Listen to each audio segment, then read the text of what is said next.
पहले चरण में लोकसभा की 102 सीटों पर सुबह 7 बजे से मतदान जारी है। बता दें आपको, बंगाल में सुबह 11 बजे तक सबसे ज्यादा मतदान हुआ है। बंगाल में सुबह 11 बजे तक 33% मतदान हुआ है। मध्य प्रदेश की बात करें तो 30%, उत्तर प्रदेश में 11 बजे तक 25% मतदान हुआ है। वहीं बिहार में 20%, महाराष्ट्र में 19% वोटिंग अब तक हुई है। राजस्थान में 22%, उत्तराखंड में 24%, जम्मू कश्मीर में सुबह 11 बजे तक 22% वोटिंग हुई है। छत्तीसगढ़ में सुबह 11 बजे तक 28% मतदान दर्ज किया गया है और उधर तमिलनाडु में सुबह 11 बजे तक 33% वोट डाले गए।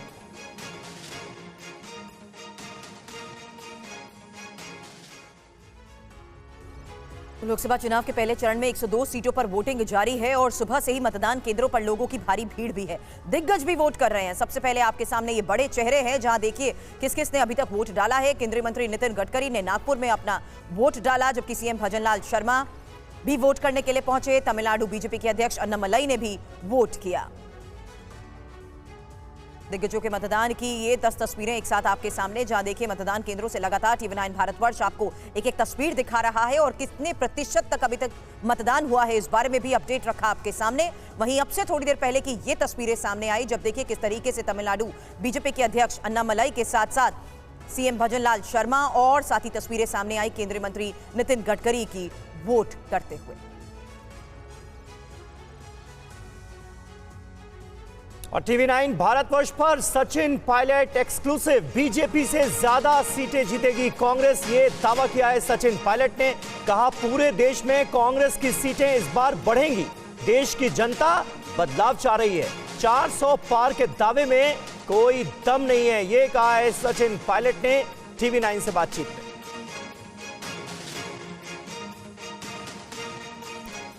हमें बहुमत वाली सीटें मिलेंगी। 25 सीटें चुनाव हो रहा है, भाजपा से ज़्यादा सीट कांग्रेस पार्टी जीतेगी, ना सिर्फ राजस्थान में लेकिन अधिकांश भारत के हिस्सों में। एक 400 पार का नारा जो दिया जा रहा है, कांग्रेस का ये कहना है कि आरक्षण को खत्म करने की तैयारी है, संविधान को खत्म करने की तैयारी। नहीं, हम नहीं कह रहे, ये तो भाजपा के नेता बोल रहे हैं, उनको खंडन करना पड़ रहा है। अगर किसी बात में दम नहीं है तो खंडन क्यों कर रहे हैं? और ये जो दावे हैं 300, 400, 500 पार के, इनमें कोई दम नहीं है। लोग बदलाव चाहते हैं और मुझे लग रहा है कि पूरे देश भर में लोग इच्छुक हैं 10 साल के परफॉर्मेंस देखने के बाद बदलाव के लिए वोट करेंगे। लेकिन सचिन पायलट की डिमांड सबसे ज़्यादा पूरे देश भर में डिमांड है और सचिन पायलट जहाँ जाते हैं भीड़ अपने आप आती है। ऐसा नहीं है, सब लोग मिलकर काम कर रहे हैं। कोई एक व्यक्ति के पीछे कोई पार्टी नहीं होती, लेकिन पार्टी की जो विचारधारा है, जो मैनिफेस्टो है, जो एजेंडा है, उसको देखकर वोट डालेंगे। और हम जितने भी नेता पार्टी के हैं पूरी जी जान से लगे हुए हैं और हम लोग चाहते हैं कि इस बार कांग्रेस पार्टी के अधिकांश जो सांसद हैं वो बनकर आए राजस्थान से, और जो लोगों का रुझान मुझे दिख रहा है वो इसी बात को दर्शाता है। एक मेरा आखिरी सवाल है, क्या प्रेडिक्शन करते हैं राजस्थान में? अभी तो मैंने कहा आपको प्रेडिक्शन, भाजपा से ज़्यादा सीटें कांग्रेस पार्टी जीतेगी राजस्थान में। तो 2019 से कहीं ज्यादा सीटें इस बार कांग्रेस पार्टी को मिलेंगी, ये दावा करते हुए सचिन पायलट नजर आ रहे हैं।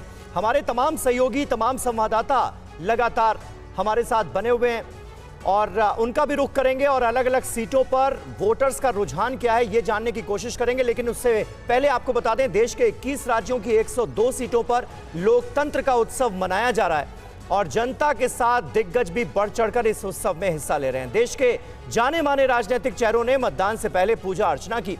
इन तस्वीरों में आप देख सकते हैं पुष्कर सिंह धामी आपको नजर आएंगे, अनिल बलूनी जो कि इस बार उत्तराखंड से चुनाव लड़ रहे हैं, कमलनाथ और शिवराज सिंह चौहान ने पूजा अर्चना की है वोट डालने से पहले। ये 4 तस्वीरें आपके सामने हैं।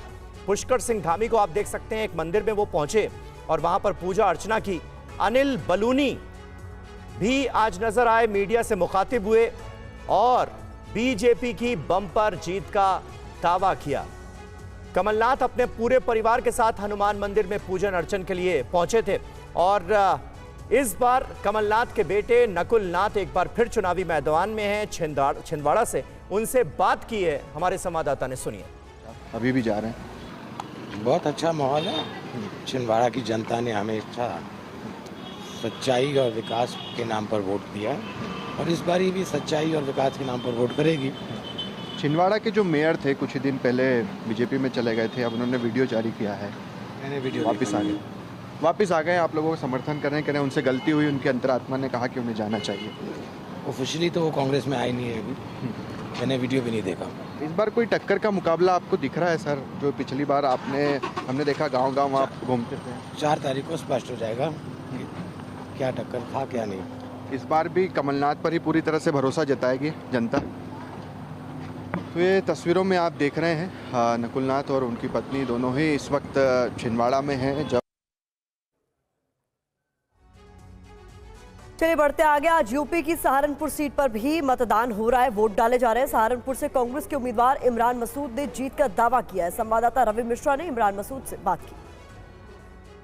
हमारे साथ इस वक्त इमरान मसूद हैं, वोट डालकर आ रहे हैं। सबसे पहले तो हमारे दर्शकों को दिखाइए, आपने वोट डाल दिया, कैसा रहा, क्या अनुभव रहा इस बार का? देखिए, चुनाव जो है ये जो हमने वोट डाला है ये हमारे लोकतंत्र के पर्व पर हम इस अपने अधिकार को सुरक्षित करने के लिए वोट डाला है, इसको संरक्षित करने के लिए वोट डाला है। ये संरक्षित और सुरक्षित जब होगा जब संविधान बचेगा।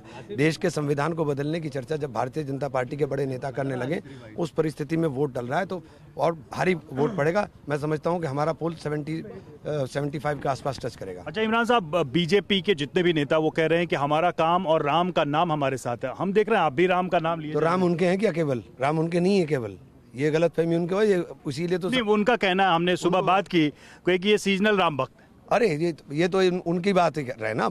हाँ तो मैं तो आपका जवाब सुनना चाहता हूं। हम राम को राजनीतिक मैदान के लिए नहीं मानते हैं। राम आस्था का विषय है, आस्था तक ही रहेंगे। चर्चा का विषय नहीं है कि राजनीतिक चर्चा का विषय हो। इस बार क्या बदला हुआ लग रहा है आपको? क्योंकि 2014-19 में भी हमने आपको चुनावी मैदान में देखा, हालांकि आपको सफलता नहीं मिली। 14 में आपने जरूर टक्कर दी है। इस बार क्या परिवर्तित हुआ है? समाजवादी पार्टी का समर्थन आपके साथ है। रघुकुल रीत सदा चली आई, प्राण जाई पर वचन न जाए। ये जो वचन निभा रहे हैं ना, खड़े होकर के बूथ के ऊपर मेरे साथ, इस वचन की वजह से मैं चुनाव जीत रहा हूँ। तो वचन क्या दिया है आपने? वचन दिया है जीतने का, वचन दिया है जीतने का। लोगों ने दिया है मुझे जीतने का वचन। आपने लोगों को क्या दिया वचन? मेरा वचन तो मैं तो ट्राइड एंड टेस्टेड हूँ। पिछले 30 साल से जीतूं या हारूं, सड़क पे रहूंगा, आपके साथ रहूंगा, लोगों के साथ। ये लोग जानते हैं, इसलिए मेरे बारे में कोई ज्यादा कहने। चुनौती सिर्फ बीजेपी की तरफ से है या बीएसपी भी आपको लगता है कि कोई चुनौती किसी की तरफ से नहीं है। चुनाव एक तरफा है, कोई चुनौती नहीं। तो बड़ी खबर यही है कि पहले चरण की 102 सीटों पर वोटिंग लगातार जारी है और टीवी9 की टीम भी हर बड़ी सीट पर कवरेज करने पहुंची है। इन सीटों पर वोटिंग करने वाले दिग्गजों से भी हमने बात की। आपको सुनाते हैं राजस्थान के सीएम भजनलाल शर्मा और गढ़वाल से बीजेपी कैंडिडेट अनिल बलूनी, गया से एनडीए कैंडिडेट जीतन राम मांझी और पीलीभीत से बीजेपी उम्मीदवार जितिन प्रसाद ने कैसे अपनी और अपनी पार्टी की जीत का किया दावा। भजनलाल शर्मा जी इस वक्त हैं। सर, कांग्रेस कह रही है कि इस बार 6 से 7 सीटें आप वो जीतने वाले हैं। वो तो हमेशा कहते हैं। सचिन पायलट कह रहे हैं, वो तो हमेशा आरोप लगा रहे हैं कि भरतपुर में भी आप वोट करते हैं। वो तो हमेशा ऐसे ही कहते हैं। हाँ? वो तो हमेशा ऐसे ही कहते हैं। इस बार क्या लग रहा है आपकी तरफ से? क्या क्लेम? 25 की 25। 25 की 25। मोदी जी यहाँ आकर के जो काम कर रहे हैं वो अलौकिक काम है और उनके काम की बदौलत ही हम लोग आज इतना उत्साहित हैं। तो आज नरेंद्र मोदी जी सबसे सुपर मानव के रूप में हैं, संसार का स्ट्रॉन्गेस्ट चीफ प्राइम मिनिस्टर के रूप में हैं, तो उनकी बात तो चलेगी ही। जहाँ जाते हैं भारतीय जनता पार्टी का जनता दिखता, अब की बार 400 पार, अब की बार 400 पार। ऐसा है कि दिल्ली में बैठ के नहीं समझ आता है, जब यहाँ गांव-गांव जाएंगे तो आपको पता लगेगा कितना तेज करंट है, कितना तेजी से लोग भारतीय जनता पार्टी के लिए मतदान कर रहे हैं। आज यहाँ मतदान का दिन है और ज़्यादा से ज़्यादा अपने मत का प्रयोग करते हुए आदरणीय प्रधानमंत्री जी के तीसरे कार्यकाल जो ऐतिहासिक होगा, 400 सीटें से पार होके प्रधानमंत्री तीसरी बार प्रधानमंत्री बनेंगे।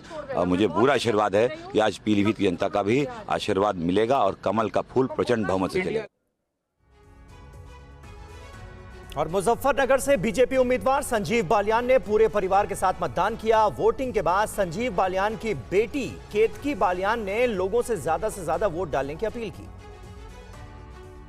आई थिंक डेवलपमेंट तो मैंने 10 सालों में देखी है। बचपन से यहाँ आती हूँ, मेरा गांव यही है। पहले हम सनसेट के बाद नहीं आ पाते थे यहाँ पर, अब आप किसी भी टाइम आए, रोड अच्छी है, सिक्योरिटी इतनी अच्छी है, तो वो सेंटर और स्टेट का दोनों का मुद्दा है, तो उसको देख के, डेवलपमेंट को देख के वोट दिया है। चाहे रेलवेज का डेवलपमेंट हो, सेफ्टी का हो, ट्रांसपोर्टेशन का हो, सेंटर में भी, स्टेट में भी, दिल्ली में भी रहती हूँ, यहाँ भी आती हूँ, तो दोनों डेवलपमेंट को देख के वोट दिया है। बेटर तो काफ़ी चीज़ें हैं जो हो सकती हैं। आई थिंक फोकस सरकार का सही है। मैनिफेस्टो अगर आप देखेंगे एम्प्लॉयमेंट पे है, यूथ अपलिफ्टमेंट पे है, तो आई थिंक वो अगले 5 सालों में सब हो जाएगा। और आइए अपने संवाददाताओं के पास आपको सीधे लिए चलते हैं। पंकज झा हमारे सहयोगी इस वक्त यूपी के मुरादाबाद से हमारे साथ लाइव जुड़ चुके हैं और जयपुर से हमारी सहयोगी निधि वसंदानी हमारे साथ मौजूद हैं। पंकज, सबसे पहले मैं आपके पास आऊंगा। मुरादाबाद इस बार बड़ा दिलचस्प है। एसटी हसन का टिकट एंड वक्त पर बिल्कुल काट दिया गया और आजम खान की आखिरी वक्त पर चल गई। एसटी हसन नाराज नजर आ रहे हैं और यहां पर चुनाव के बाद वो अपने अगले कदम का ऐलान करेंगे, ऐसे संकेत भी दे रहे हैं। मुरादाबाद में कुछ असर पड़ा इसका? देखिए, अभी कह पाना मुश्किल होगा, लेकिन एक बात तो ये है कि उनके जो समर्थक हैं वो खुलकर चुनाव प्रचार में तो साथ नहीं आए और अखिलेश यादव जब आए थे तब भी उन्होंने इस बात का भरोसा दिया था कि बाद में हम एसटी हसन के लिए कुछ करेंगे, लेकिन इसके बावजूद भी एसटी हसन कहीं प्रचार में साथ नहीं आए हैं। और रुचि वीरा जो समाजवादी पार्टी के उम्मीदवार हैं, कहीं ना कहीं उनके चुनाव प्रचार पर इसका असर तो दिख रहा है। लेकिन देखिए, मोटे तौर पर जो होते हैं वोटर अपनी अपनी पार्टी और गठबंधन को लेकर प्रतिबद्ध होते हैं और मुरादाबाद में 2014 में भी बीजेपी की जीत हो गई थी और इस बार जो है चूंकि सपा और कांग्रेस दोनों का गठबंधन है और रुचि वीरा बाहरी उम्मीदवार के तौर पर बताई जा रही हैं और इसका कहीं ना कहीं कनेक्शन रामपुर से भी है। जिस तरीके से वहां आजम खान की पसंद न होने के बावजूद ही मौलाना नदवी को टिकट दिया गया, तो दोनों ही सीटें जो हैं एक तरीके से समाजवादी पार्टी के घर में मचे घमासान की वजह से क्या हालात होते हैं ये नतीजे बताएंगे। तो हमारी सहयोगी निधि वासंदानी भी हमारे साथ बनी हुई है। मैं निधि आपका रुख करूं, उससे पहले बता दूं कैराना से एसपी की कैंडिडेट इकरा हसन से हमारे संवाददाता गौरव अग्रवाल ने बात की है।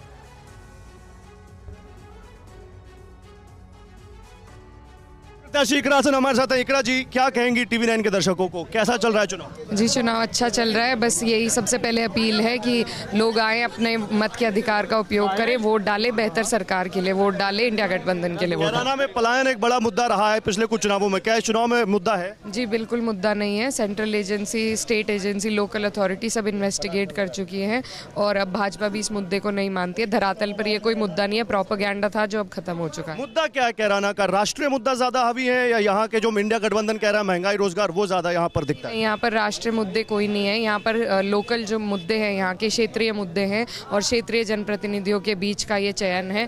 और यहाँ पर इस बार यहाँ के लोकल मुद्दे बिजली, विकास, गन्ने की पेमेंट और शिक्षा, ये यहाँ के और रोजगार यहाँ के मुद्दे। आप लंदन से पढ़कर आई हैं, 27 साल की उम्र है, आपके सामने दिग्गज नेता है, लगता नहीं आपको कि उनको हराने में चुनौती होगी? जी बिल्कुल नहीं, क्योंकि उनका जिस तरीके का 10 साल का डबल इंजन का कार्यकाल रहा है और जो पिछले 5 साल हमारे यहाँ पर माननीय हमारे सांसद जी का कार्यकाल रहा है, उसमें लोगों को बहुत उदासीनता मिली है। किसी तो उत्तर प्रदेश में क्या है तस्वीर, ये दिखाने की बताने की कोशिश हम कर रहे हैं। अलग अलग उम्मीदवार अपनी अपनी जीत का दावा कर रहे हैं। राजस्थान का रुख कर लेते हैं। जयपुर ग्रामीण से निधि वासंदानी जुड़ी हुई। निधि, आपने मुख्यमंत्री से भी बात की, डिप्टी सीएम से भी बात की, दिया कुमारी और ये तमाम लोग जो है वो तमाम जितनी सीटें राजस्थान की है 25 की 25 सीटों पर जीत का दावा कर रहे हैं। इस आत्मविश्वास के पीछे वजह क्या नजर आ रही है? देखिए प्रतिमा, एक बहुत अच्छी बात है, यहाँ पर जो कैंडिडेट्स हैं उन्हें रिपीट नहीं किया गया। यानी 2014 में, 2019 में जो रामचरण बोहरा जीते थे जयपुर शहरी सीट से, उन्हें रिपीट नहीं किया गया, मौका दिया मंजू शर्मा को। बेशक अमित शाह यहाँ पर आए थे, बड़ा रोड शो किया गया, वो बार बार बीजेपी का हर नेता कह रहा है कि इस बार 400 पार और राजस्थान हिंदी बेल्ट का राज्य है, तो ऐसे में यहाँ पर लामबंदी हुई है हिंदू वोटों की, ये एक बात सच है। तो दूसरी तरफ ये जो कॉन्फिडेंस नज़र आ रहा है, जैसा कि आप पूछ रही हैं, वो इसीलिए क्योंकि राम मंदिर लहर भी है। मैं जहाँ पर हूँ इस वक्त, यहीं दिया कुमारी आई थी, लेकिन अभी जो यहाँ पर वोटरों की संख्या है वो नदारद दिख रही है। एक तस्वीर मैं आपको दिखाऊंगी, हो सकता है दोपहर का समय है इसीलिए लोग बच रहे हैं, क्योंकि बहुत ज़्यादा प्रचंड गर्मी है, लेकिन कुछ लोग वोट डाल के निकले हैं। हाँ जी पाऊ जी, आप वोट डाल लिए आपने? हाँ, एक्साइटेड दिख रहे हैं काफ़ी आज। क्या मुद्दे हैं जयपुर शहरी में खास करके? यहाँ का जो भी विकास करेगा, विकास है, विकास मुद्दा है, जो भी कर रहा है। पेपर लीक मुद्दा था? हाँ बिल्कुल था। हाँ अच्छा, आप वोट डाल दिया आपने? हाँ। आप दिखा दीजिए एक बारी, उंगली दिखा दीजिए। ये देखिए, ये जो वोट डाल के, वोट कास्ट करके जब एक खुशी है वो चेहरे पर ज़रूर देखने को मिलती है। तो आपके नज़र में महिलाओं को लेकर यहाँ पर काफ़ी नाराज़गी, देखिए यहाँ पे सुरक्षा बहुत कम है जयपुर में, सुरक्षा के लिहाज से सब ठीक है? वैसे सब ठीक है, सब ठीक है। बात नहीं है। काम हो रहा है इस टाइम भाई, देश के लिए काम हो रहा है आपको लगता है? बहुत बढ़िया काम हो रहा है। हाल ही में बदलाव हुआ है विधानसभा चुनाव में, सरकार बदली है, तो क्या लग रहा है आपको केंद्र? निधि, जल्द आपके पास वापस आते हैं, लेकिन इस बीच एक और बड़ी खबर है और तस्वीर भी दिखाना चाहेंगे, जहां जयपुर में डिप्टी सीएम दिया कुमारी ने भी वोट डाला है और मोदी की गारंटी पर देश को भरोसा, ये बात दिया कुमारी कह रही हैं। मोदी जी ने 10 साल में बहुत विकास किया है। राजस्थान में 25 की 25 सीट जीतने का दावा कर रही हैं दिया कुमारी।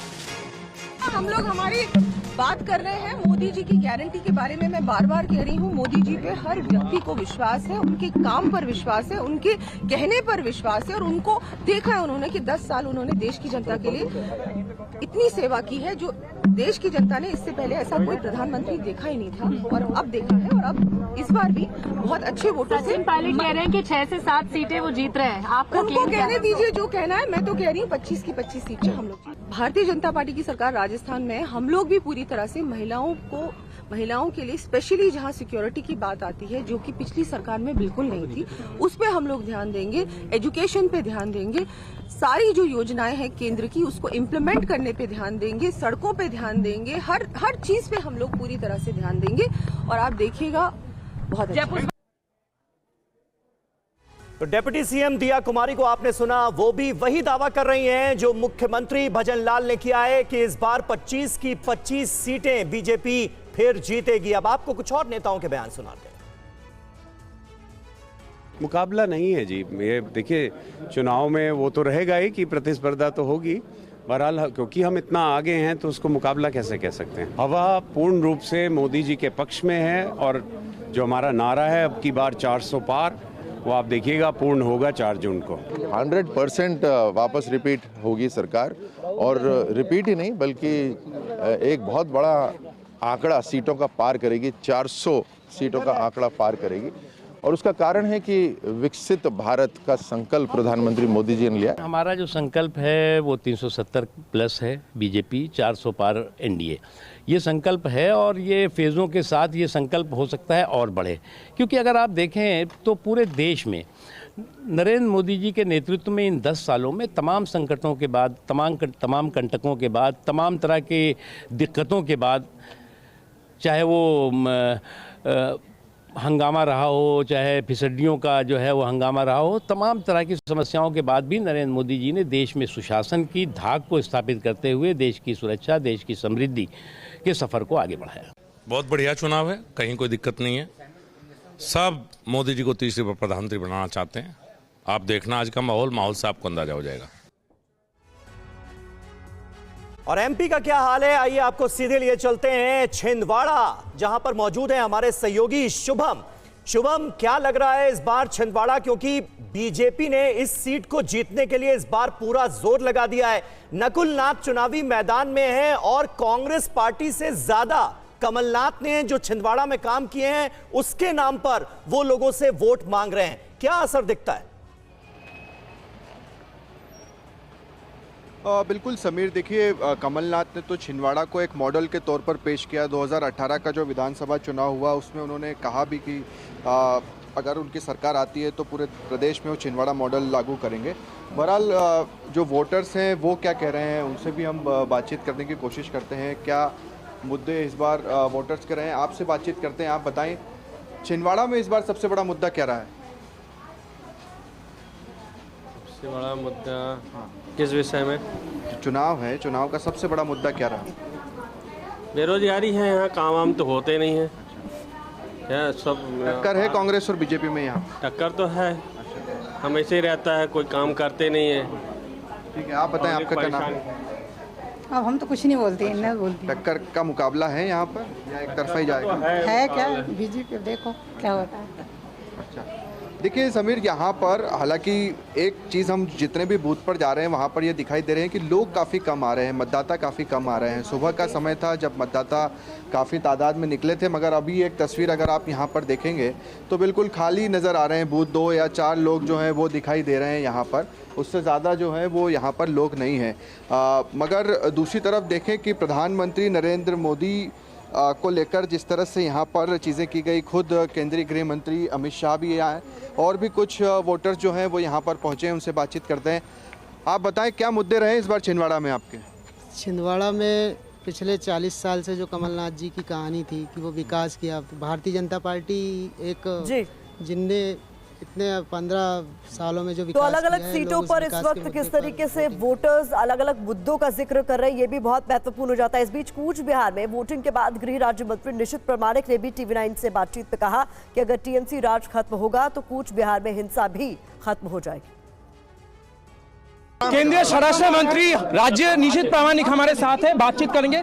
निशित, सबसे पहले सवाल तो ये है, कूच बिहार में आज अलग अलग जगह पे अलग अलग घटना घटी है जिसको लेके शिकायत आ रहा है, क्या कहना है उसके बारे में? देखिए, पहली बात तो मैं ये कहूँगा कि TMC तृणमूल कांग्रेस जब तक है तब तक पश्चिम बंगाल में वायलेंस हो रहा है और होता भी रहेगा। जब तृणमूल कांग्रेस खत्म हो जाएगा तब ये वायलेंस भी खत्म होगा। और आज यहाँ का जो लोग मतदान कर रहे हैं, वोट दे रहा है, वो इस वायलेंस के खिलाफ ही कर रहा है। और तृणमूल कांग्रेस जितना भी प्रयास कर ले, उनकी बम बंदूक जितना भी है प्रयास कर ले, यहाँ का आम नागरिक इसका प्रतिवाद कर रहा है। और निश्चित रूप से इस बार जीत जो है लोगों की होगी, जीत जो है भाजपा की होगी। आप क्या इसके लिए NIA तदंत का मांग कर रहे हैं? लेकिन डेफिनेटली मैंने कहा कि तृणमूल कांग्रेस अगर इस विषय पर क्लियरिटी चाहते हैं तो तदंत होना चाहिए। NIA का तदंत होगा तो दूध का दूध पानी का पानी हो जाएगा। फिर से भेटागुड़ी फिर से देखा जा रहा है, ये अलग अलग जगह पे वायलेंस हो रहे हैं। सभी जगह का जो है निरपेक्षता के साथ तदंत होना चाहिए, तो दुष्कृति कौन है ये पूरी पता चलेगा। आखिरी सवाल, जीत के बारे में अपेक्षा क्या है? निश्चित रूप से लोग आशीर्वाद करेंगे, भरपूर आशीर्वाद करेंगे, पूर्ण विश्वास है। क्या इस बार कूच बिहार में कम वायलेंस हुआ है पिछली बार के? पिछले बार के अनुसार वायलेंस कम है, लेकिन वायलेंस है। रविशंकर दत्ता की ये रिपोर्ट आप देख रहे थे कूच बिहार से। लेकिन पश्चिम बंगाल की 3 सीटों के लिए आज हो रहे मतदान के बीच खबर यही है कि कूच बिहार से अच्छी खबर नहीं है, क्योंकि यहाँ कई इलाकों में हिंसा और मारपीट को लेकर भी खबरें मिली हैं। लोकसभा चुनाव के पहले चरण के दौरान सबसे पहले हिंसा और मारपीट की खबर पश्चिम बंगाल से आई। कूच बिहार में वोटिंग के बीच पथराव की खबर आई। आरोप TMC कार्यकर्ताओं पर लगा कि लोगों को वोट देने से रोकने की कोशिश की गई। चांदमारी इलाके में हुई इस घटना में BJP के बूथ अध्यक्ष भी जख्मी हुए। कूच बिहार में बीती रात से ही हिंसा और मारपीट शुरू हो गई थी। राजपुर में BJP के बूथ अध्यक्ष के साथ मारपीट की गई, जिसे अस्पताल में भर्ती कराया गया। कूच बिहार के ही सितालकुची के बूथ संख्या 221 में BJP के पोलिंग एजेंट का कथित तौर पर अपहरण कर लिया गया, जिस पर चुनाव आयोग ने भी संज्ञान लिया। मामला सामने आने के बाद पुलिस ने बूथ एजेंट को छोड़ाया। कूच बिहार के वार्ड नंबर 18 में भी तनाव रहा, जहां वोटर्स को डराया धमकाया गया और उनके घरों में लूटपाट की गई।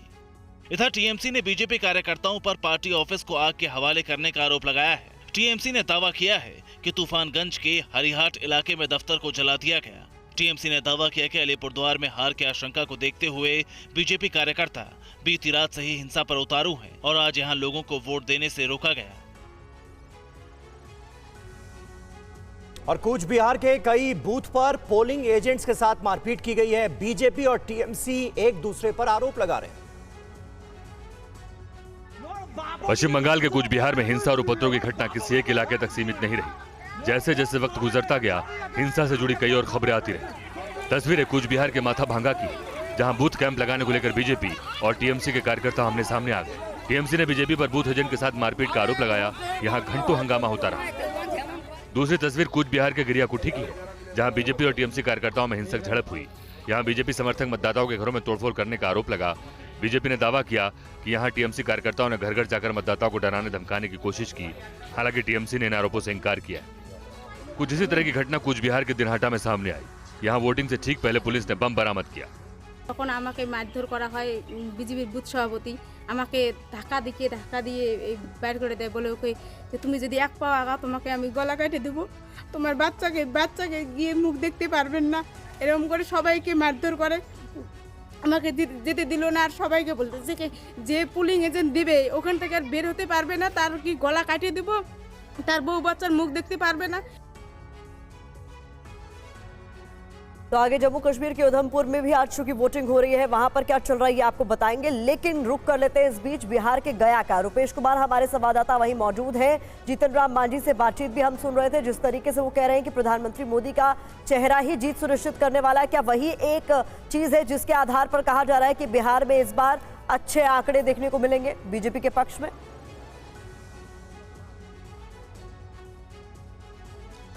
देखिए बिल्कुल, ज़्यादातर जितने भी जो मतदाता हैं उनसे हमने बातचीत करने की कोशिश की, उसमें ज़्यादा का इशारा वही था कि थोड़ा है, थोड़े की ज़रूरत है, जो हैं वो उनसे वो खुश वाबस्ता दिख रहे थे। लेकिन सबसे बड़ी बात यह है कि आज 4 लोकसभा सीटों के लिए मतदान हो रहा है और 4 लोकसभा सीटों के लिए 24 विधानसभा क्षेत्र हैं और 24 विधानसभा क्षेत्र में 15 विधानसभा क्षेत्र ऐसे हैं जहां पर 4 बजे तक ही मतदान होना है और हम जहां इस वक्त मौजूद हैं वहां पर 5 मतदान केंद्र हैं। और ज़रा इस कैंपस की ज़रा स्थिति क्या है वो ज़रा एक बार आप देख लीजिए। तो बिल्कुल इक्का दुक्का, हर मतदान केंद्र पर इक्का दुक्का ही मतदाता यहाँ पर। और प्रधानमंत्री नरेंद्र मोदी जब गया में रैली कर रहे थे 2019 में गया में मात्र 55% मतदान हुआ था और ये चिंता नरेंद्र मोदी प्रधानमंत्री देश के उन्होंने भी व्यक्त की थी कि जो वोटिंग प्रतिशत है वो एक बड़ा चिंता का कारण है।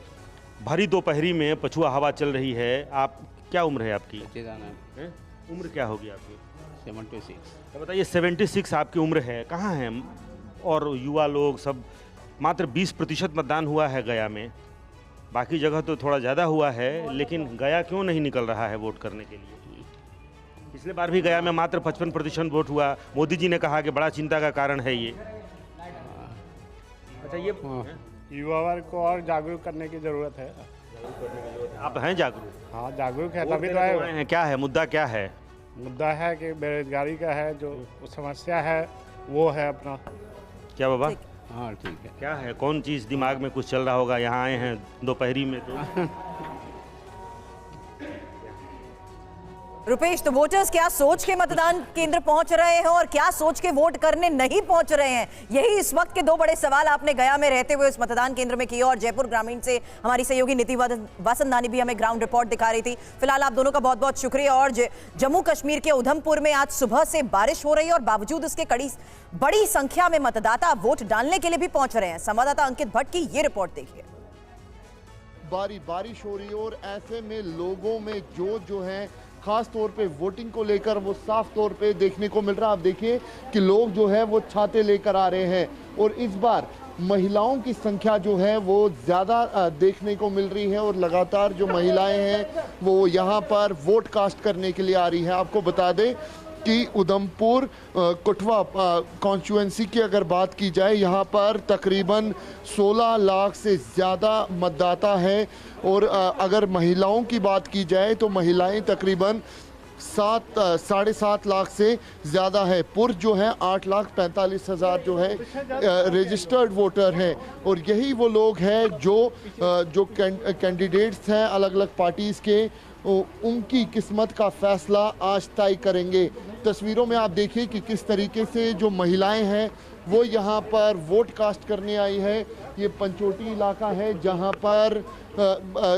पर जो वोट है वो यहाँ पर कास्ट करने के लिए आए हैं। तो हमारे संवाददाता अंकित भट्ट अलग अलग पोलिंग बूथ पर जाकर वोटर्स का मिजाज समझने की कोशिश कर रहे हैं। एक और पोलिंग बूथ पर जब वो पहुंचे तो वहां से उनकी आप एक रिपोर्ट देखिए।